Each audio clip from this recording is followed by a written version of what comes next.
A woman has been found guilty of murdering an individual in Oxford. Scarlett Blake killed Jorge Martin Carreno back in 2021. Scarlett Blake is wandering about town looking for a suitable victim, encounters Jorge. She filmed herself killing.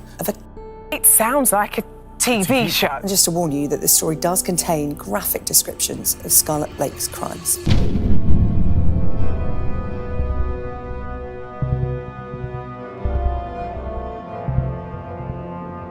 Oxford, with its spires that have weathered centuries and streets steeped in academic legacy, is a place where time often feels as though it stands still, frozen in the golden haze of tradition and intellect. But in the quiet flow of the River Cherwell, something monstrous stirred one summer afternoon in 2021. A body floated face down, a figure tragically out of place in such historic serenity. It wasn't the setting for murder, or so the city thought.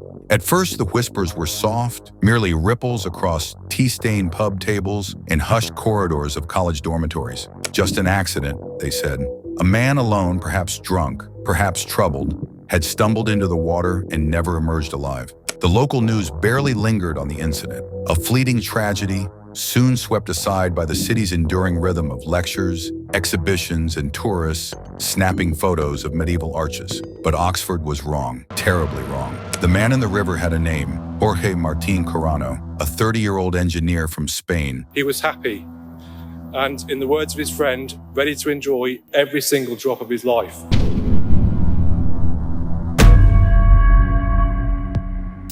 Two years passed. The city forgot. Jorge's family didn't. Across the ocean in the United States, a phone rang. What the caller said would pull Oxford's buried horror into the light, digging up something so dark it defied belief. The voice on the line belonged to a trans woman named Ashlyn Bell, who claimed her partner, living in Oxford, had just admitted to murder. Her name, Scarlett Blake. Until that moment, Scarlett was a ghost, a hooded figure caught only in snippets of grainy surveillance footage from that fatal night. A silhouette drifting behind Jorge like a shadow with purpose. She'd remained nameless, faceless, a phantom in the files of a cold case, until Ashlyn's call shattered the silence. And what she revealed was not just a confession, but a descent into madness. Scarlett didn't just kill Jorge. According to Ashlyn, she fantasized about it. Scarlett Blake killed Jorge Martin Carreno back in 2021 as part of a warped fantasy inspired by a Netflix documentary. She had murdered before, live streaming the act as a macabre gift to Ashlyn. She filmed herself killing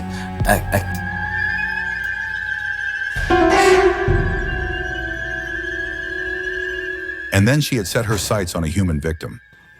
Well, one day I want to learn how to do this to a person. The authorities, who once viewed Jorge's death as an accident, were forced to reckon with something far more disturbing. A killer among them who had walked the streets of Oxford, not just with intent, but with a twisted plan already unfolding. And there were signs, chilling ones.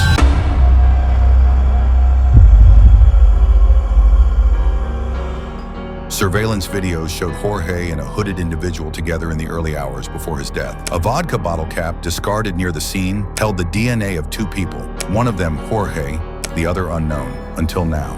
When police examined Scarlett's belongings, they found the matching jacket seen in the footage. Ashlyn had kept it, mailed to her by Scarlett after the murder. It still bore damning traces, both physical and psychological. Scarlett, they would discover, had even implanted a pet microchip into her own body. She was identified as part animal. She meowed at strangers. She has dissociative identity disorder. That's the first thing. Yeah. And one of those identities is of a cat. And she was obsessed with another infamous killer who had once tortured before murdering a man for online fame. This wasn't just a murder case. It was a psychological horror unfolding beneath the dreaming spires. But what drove Scarlett to kill? Was it the thrill, the desire to emulate her macabre idol, or something even darker, hidden in layers of a fractured mind? Oxford had been content to believe in its own innocence, a city of poets, professors, and peace. But beneath its cobbled lanes and ivy-draped colleges, something had festered. And by the time it was exposed, one young man's life had already been taken in the most horrifying way. This is the story of Jorge Martin Carreno. This is the story of Scarlett Blake. And it begins not with a scream, but with silence. A silence broken only by the lapping of river water and the slow, steady eye of a security camera.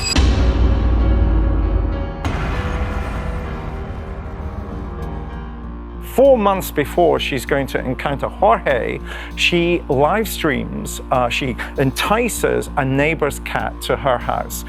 There are things that she does to the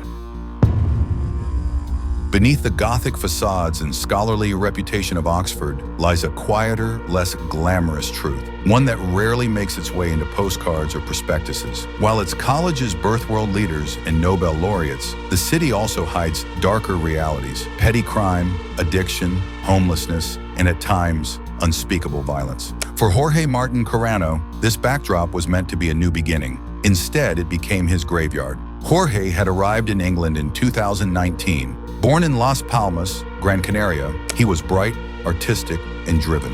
A trained electrical engineer, Jorge was more than a man of numbers. He was curious about the world, passionate about photography, and profoundly human in his compassion for others. His move to Oxford was a bold step, an attempt to chase opportunity and independence, even after a breakup with his longtime girlfriend, with whom he remained close friends. He worked at a BMW production plant in Oxford and was known for his warm nature, his readiness to help others, but it was a quiet creativity, not the kind that clamored for recognition or attention. In a place like Oxford, where the exceptional is often lost in the noise of tradition, Jorge was simply another story in motion, until the night of July 24th, 2021. That evening began like any other social outing. Drinks with friends at a local pub, conversations, laughter, casual banter. Jorge moved from place to place, enjoying the warm buzz of a summer night in the city. But as the evening wore on, his circle thinned. Friends left. The night grew longer, and Jorge, slightly inebriated, wandered the cobbled streets alone. Surveillance cameras would later reveal a haunting trail. At 3:33 a.m.,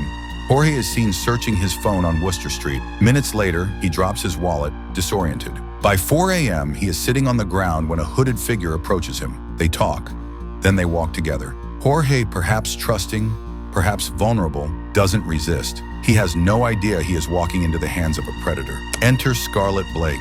To the world, Scarlett was an enigma. Young, quiet, living in a modest residence, not far from where Jorge's body would be discovered. But beneath the surface, she harbored fantasies so twisted they almost seem fictional. She had met Ashlyn Bell online, a woman living in the US, and their connection was immediate, intense, and deeply disturbing. The two shared a fascination with violence. It was more than a morbid curiosity, it was obsession.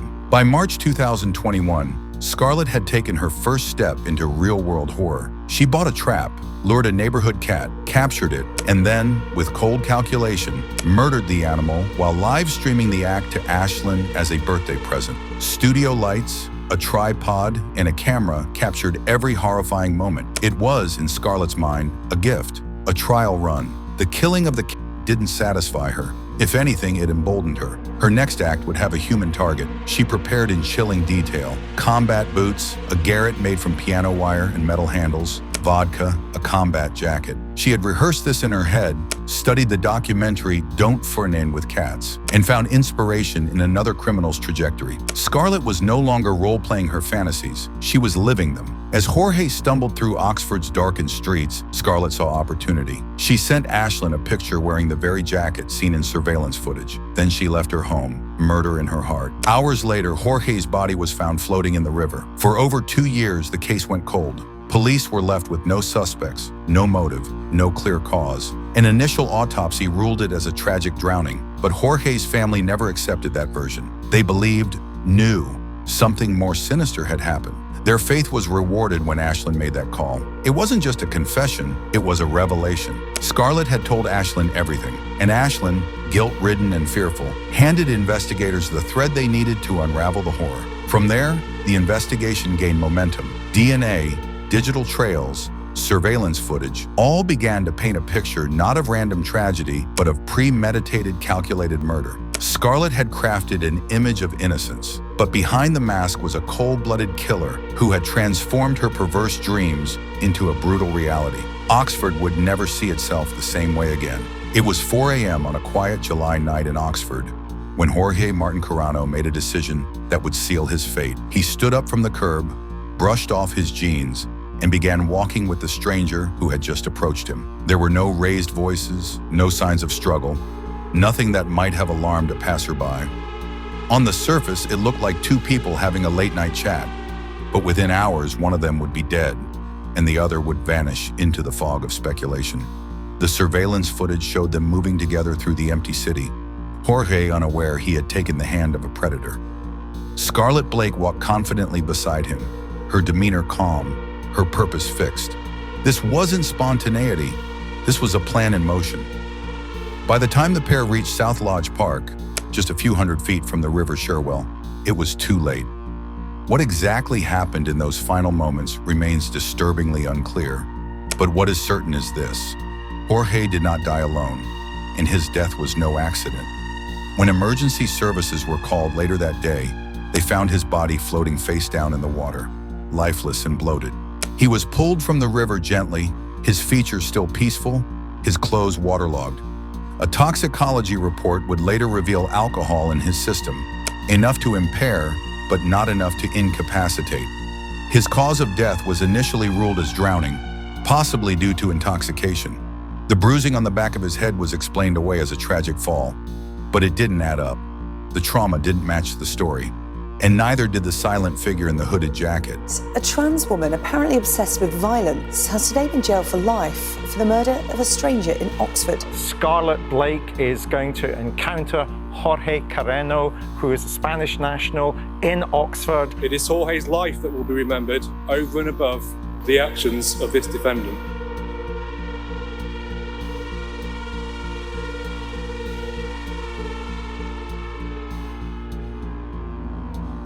Two years would pass before the real story came to light. A story involving not just one crime, but a chilling pattern of behavior. After Ashlyn Bell's shocking call to the authorities, the true extent of Scarlett Blake's actions unraveled like a horror novel penned in real life. Ashlyn provided a trail of messages, photos, and videos. Among them, a photo of Scarlett wearing the exact combat jacket seen in the surveillance footage, taken just hours before Jorge's death. Scarlett had texted it to Ashlyn with a simple message: "Tonight." A few hours later, Jorge would be dead. What came next was even more disturbing. Forensic teams returned to the crime scene and found a discarded Smirnoff vodka bottle cap. Testing revealed it contained DNA from both Jorge and an unidentified second individual. When cross-referenced with Scarlett's DNA, the match was undeniable. Investigators now had motive, means, and opportunity. But what was Scarlett's intent? Ashlyn's testimony filled in the blanks. Scarlett had long fantasized about murder.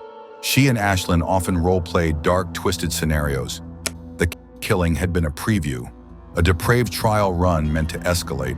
Scarlett had expressed a desire to replicate the crimes from Netflix's Don't Fort with Cats, a documentary about another killer who began with before targeting humans.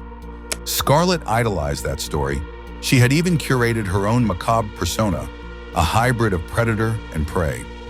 At times, she meowed in public, insisted she had the soul of a cat, and bizarrely implanted a microchip inside her breast, registering herself in a national animal database. For her, identity blurred with fantasy, and fantasy morphed into blood-stained reality. On the night of the murder, Scarlett carried a self-made garrote fashioned from piano wire and metal rods, a silent, efficient weapon designed to strangle.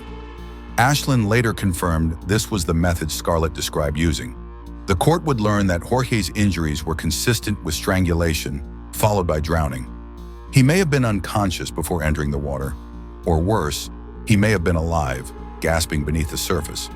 What made it all the more chilling was Scarlett's complete lack of remorse. After the killing, she returned to her online life, casually chatting with Ashlyn, shipping the combat jacket to the US as if it were a souvenir. When questioned by police, her primary concern was giving up nicotine. The crime was not just about control or fantasy, it was about legacy, a perverse attempt to insert herself into the folklore of internet infamy. She wanted to be remembered, not as Scarlett Blake, but as the next evolution of Luca Magnotta. And for a while, she got her wish. But Jorge's story didn't end at the riverbank. It would follow Scarlett into the courtroom, into the headlines, into the nightmares of everyone who ever walked alone at night and thought, "I'll be fine." Because on that night in Oxford, evil didn't wear a mask. It wore a jacket, smiled softly, and walked in silence beside a good man who never saw it coming.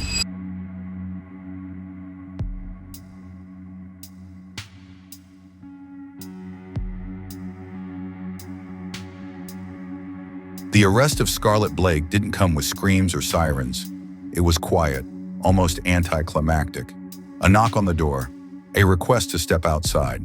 But behind the calm was a storm of evidence that had been building for months, ready to sweep her into the criminal justice system. The person who once prowled Oxford streets in the dead of night now stood under the sterile lights of a courtroom, exposed and unmasked. Scarlett's demeanor in custody was nothing short of surreal. She wasn't angry. She wasn't scared. She was inconvenienced. "Do you have nicotine patches?" she asked a nurse while being processed. In her mind, it seemed, this wasn't a murder trial. It was an interruption to her day. The prosecution, however, saw it very differently. They came armed with digital trails, video footage, DNA evidence, and perhaps most powerfully, the testimony of Ashlyn Bell. With clinical precision, they built a case of a killer who meticulously planned her crimes, who rehearsed her fantasies through the torture and murder of animals, and who graduated from pet cruelty to premeditated murder. They painted Scarlett as a sadistic fantasist, a woman who didn't just stumble into violence, but who cultivated it, nurtured it, and eventually unleashed it.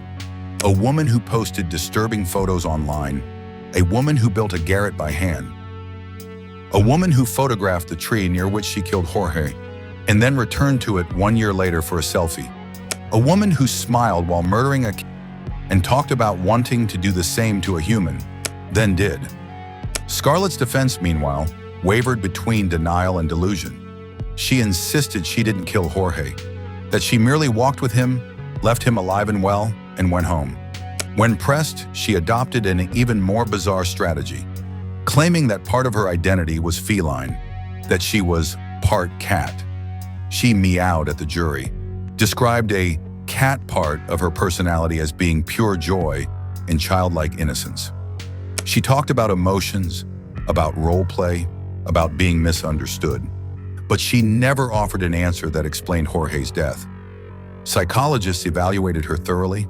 They found no history of mental illness, no condition that could explain or excuse her behavior. What they found instead was clarity, painfully cold, emotionally detached clarity. The jury took only a few hours to reach a verdict.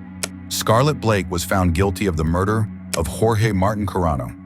She was sentenced to life in prison with a minimum of 24 years before she could even be considered for parole. An additional 4-month sentence was tacked on for the killing of her neighbors, a sentence many, including Jorge's family, found woefully inadequate. Outside the courtroom, Jorge's loved ones held one another, both broken and relieved. They had spent 2 years in limbo, mourning without answers, grieving without justice. Now they had a name, a face, and finally a reckoning. But justice, though necessary, didn't erase the pain. In a public statement, Jorge's family honored his memory. His life was stolen, they wrote, cutting short his projects and dreams. They described him as joyful, ambitious, endlessly curious. A man who brought light into the lives of those around him, only to be snuffed out in the dark. They also issued a call to action, a plea for a world in which such cruelty could not hide behind anonymity or be dismissed as accident. A safer world where monsters couldn't disguise themselves as friends. The city of Oxford, too, was forced to look inward. The case shocked its residents. This wasn't London or Manchester. This was a place where murder wasn't supposed to happen, let alone at the hands of someone who lived among them, shopped where they shopped, walked the same streets, and smiled in passing. The media dubbed Scarlett Blake the Luca Magnotta wannabe, but she was something different, something perhaps worse. Because while Luca filmed his crimes for fame, Scarlett committed hers in near secrecy, her satisfaction drawn not from an audience, but from execution. Ashlyn Bell faded from the spotlight after the trial, carrying the heavy burden of her role in the case. She had enabled Scarlett, indulged her fantasies, even received the jacket worn during the murder. But in the end, it was her voice, trembling, tired, that helped bring a killer to justice. As for Jorge, his story will not be forgotten. He lives now in the laughter of friends who remember him, in the unfinished art, the echo of music, the ideas he never got to realize. He was a man of warmth, taken by someone cold, a light extinguished by darkness. But his justice, it was served, in full view of the world.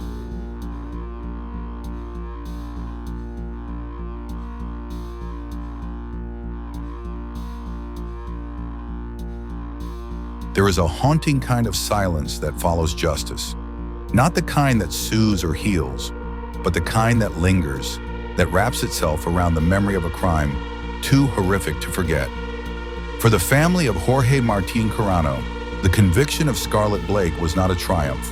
It was an end to a nightmare, yes, but not the end of pain. Scarlett is now locked away, a name scrawled into the grim annals of modern true crime. Her trial and conviction are already the subject of articles, online discussions, and law enforcement seminars. But behind the headlines and courtroom sketches lies a deeper, more disturbing truth: that evil does not always come loudly. Sometimes it walks quietly through ancient cities, wearing smiles, sharing jokes, blending in. For 2 years, Scarlett Blake existed in the public's periphery, shopping at the same stores, passing others on the street, perhaps even laughing at jokes in a pub, while Jorge's family wept oceans of grief oceans away. She lived her life while another's had been cruelly ended for nothing more than the satisfaction of fulfilling a dark fantasy. What's most unsettling is that Jorge and Scarlett were not connected by a vendetta, a feud, or even a relationship. They were strangers. She hunted him the way predators choose prey, not for who he was, but for what he represented: vulnerability, availability, and an opportunity to indulge her worst desires. Jorge was not careless. He was not reckless. He was just human, trusting enough to believe he could walk alone at night without consequence. And that's the bitter truth this case leaves behind.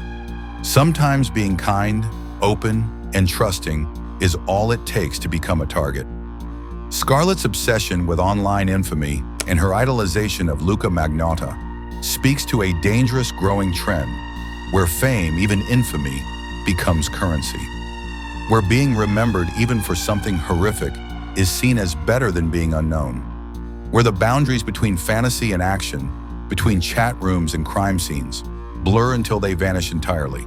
Her sentence, life imprisonment with a minimum of 24 years, may seem like justice served.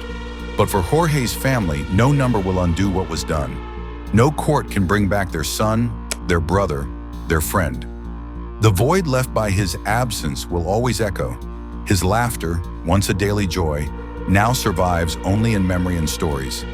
And yet, from this senseless tragedy, there are lessons to be drawn.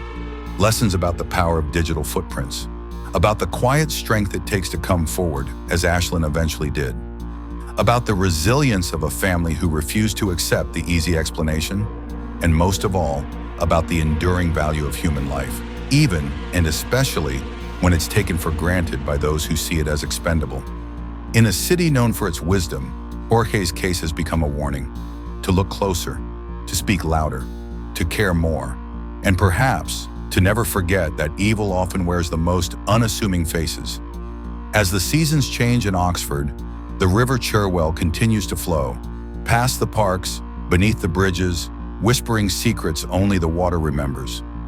Jorge's story has joined those secrets, etched into the current, a reminder of what was lost and what was revealed. And so, as the world moves on, as it always does, we are left with the image of Jorge, not as a victim, but as a man who lived with kindness, curiosity, and quiet brilliance, a man who sought beauty, who shared joy, who loved deeply and was loved in return. His story does not end with his death. It ends with our decision to remember him, not just as the man who was taken, but as the life that was lived. Justice was slow, justice was painful, but justice was delivered.